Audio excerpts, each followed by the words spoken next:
Guys, it's Mike the Wrestling God Smith. I'm actually gonna talk. This is not for I'm talking about something different. Remember I told you about Dean Ambrose, formerly John Moxley, formerly known as Dean Ambrose. So guess what? So I was watching a video and I saw I like him being in New Japan, but here's the crazy part. So Enzo Amore and Colin Cassie, also known as Enzo and Big Cass, they had a match with him, like a house show match, and I'm thinking they're going. I think they might be going to New Japan. And my thoughts about that was really kind of why, because we don't know with them. They're so over the and that's the thing about Enzo and Cass. Like I don't have a problem with him, and I really don't have a problem with them being a rap career. But here's my thing, and I'm gonna take a bit what Ryback says. Like the WWE, is like soon as you go into that wall, those walls, and you don't know what to do, and the WWE can't really take your push because they can't really fire you for having a good push, because that's why they can't get rid of Sasha, because Sasha brung them money, and that's the thing. Bailey brings them money. That's what they won't get a Bailey, and it's like, you know what? It's like, here's my thing. Sorry, guys. Here's my thing, guys. Like it's like this. It's like whoever they try to do, and the same thing with AEW, they're gonna get all this talent, and they're not gonna be able to keep them on. They're not gonna be able to maintain them because all this talent from Glacier, from Gold Dust, it just doesn't feel like anything, and it feels like they're really trying to push all elite like it's a brand, and it's not a brand. It's independent brand. It's not like the WWE where you're gonna give Cody Rhodes the shot, but it's like where do you get him? And this is the thing with John Moxley, because he fits, he fits like a glove. He fits.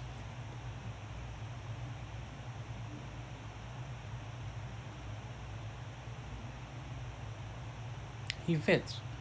And this is what I mean. He fits like a glove in the order, because he fits, and he fits that good because it's like having a glove. He fits perfectly. He fits to a T. He fits the profile because he's that kind of guy. He's that kind of guy with no idea what's going on because he fits. And the joke is he'll fit because he'll go to that certain degree. He'll go to that certain height and he will fit. And what he'll do, he'll fit because it's a book with me. It's a book because they don't know what to do. And it's another book because they don't really know where to grab in the situation. Because he's that good of a talent.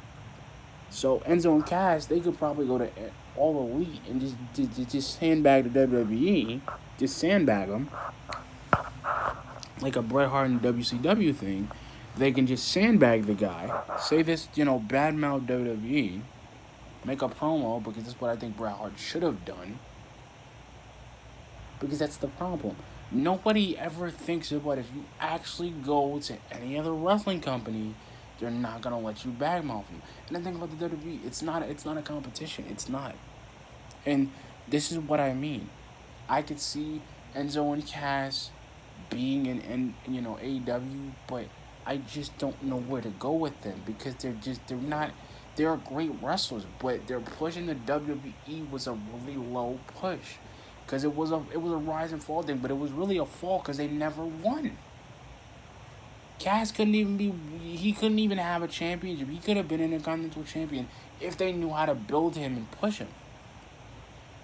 And that's what I kind of feel like with Shelton Benjamin, where it's this empty void, and like, why is he here? But he's here because he's making money and he's doing things, and he's got Chad Gable and he's got all these dudes in here and all this talent, but he won't leave.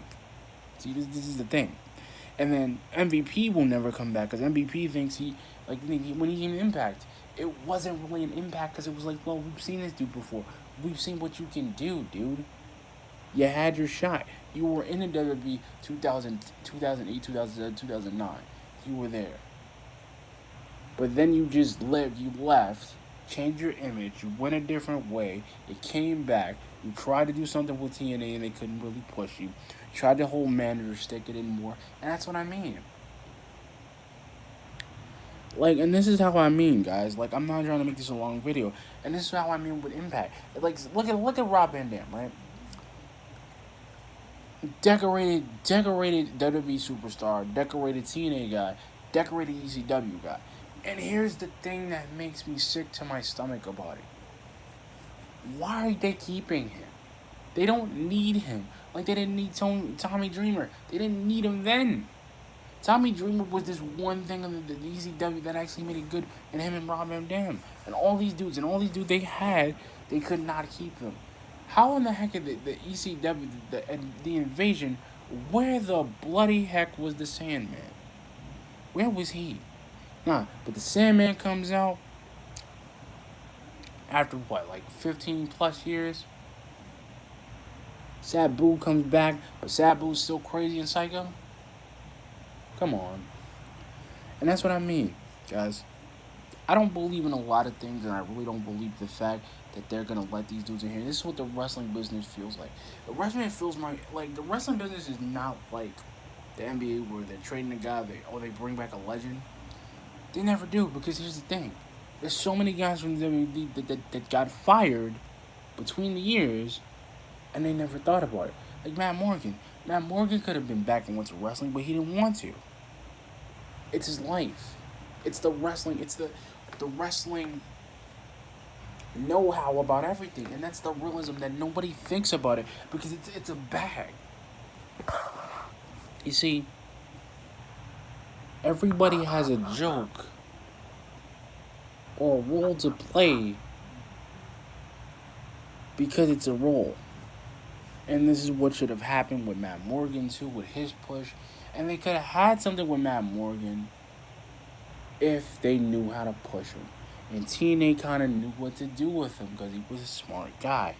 But he had that gimmick with the stuttering gimmick that didn't really pull over. His hair was black. It didn't really work. I didn't get it. It's the same thing when they had a guy, like, when they had Brian Kendrick, and Brian Kendrick is the guy. And usually you don't really hear that much about him because that was kind of surprised that he came. Because that dude left like 2003, 2004. He just left and we didn't know where he went. So I found out he was on TNA because I knew where Doc Gallows was. I knew where Luke was. He was there. I knew where the cat was. But I didn't know where he was.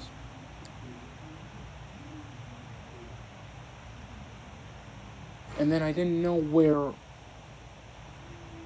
and this is what I mean. Like, and this is what I'm going to say about John. This is what I'm going to say about John Moxley.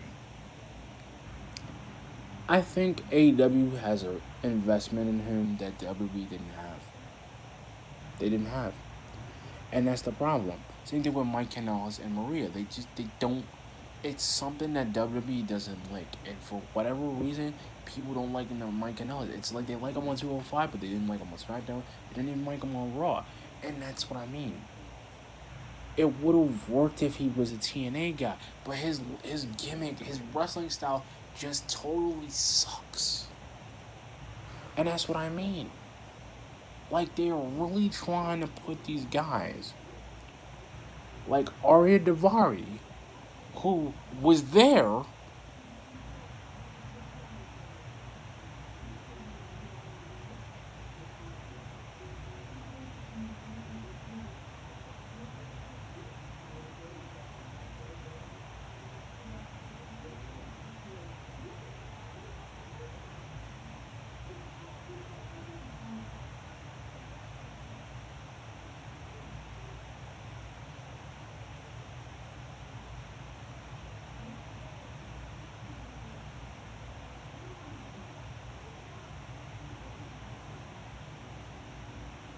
This is what I mean, right? See, and this is why I kind of feel like the WWE loves pushing people away, but they love keeping them.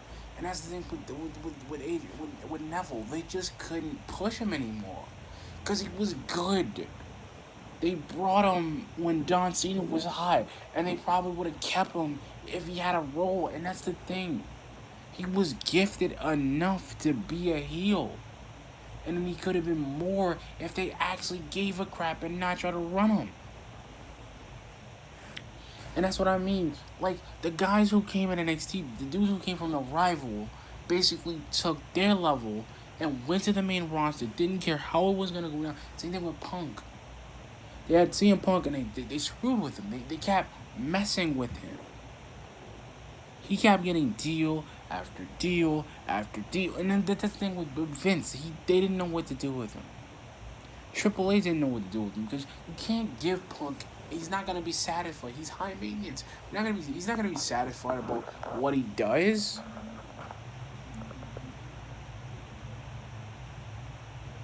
Like I said, guys, I believe John Moxley and Enzo and Cass are gonna go to AEW, and they're gonna be there. They're gonna do something with them that the WWE would never do. Because Chris is there. Chris Jericho is surprised that John was there. That John was there. It's gonna happen, and I'm sorry that it's gonna. I think it's not. This is what's gonna end up happening. It's gonna be a WCW vibe all over again in 2019, and Eric Bischoff is not gonna be there, but but Cody is becoming like Eric Bischoff. He's just happy that this brand is a thing. But anyway, guys, like, comment, subscribe to my video. Peace.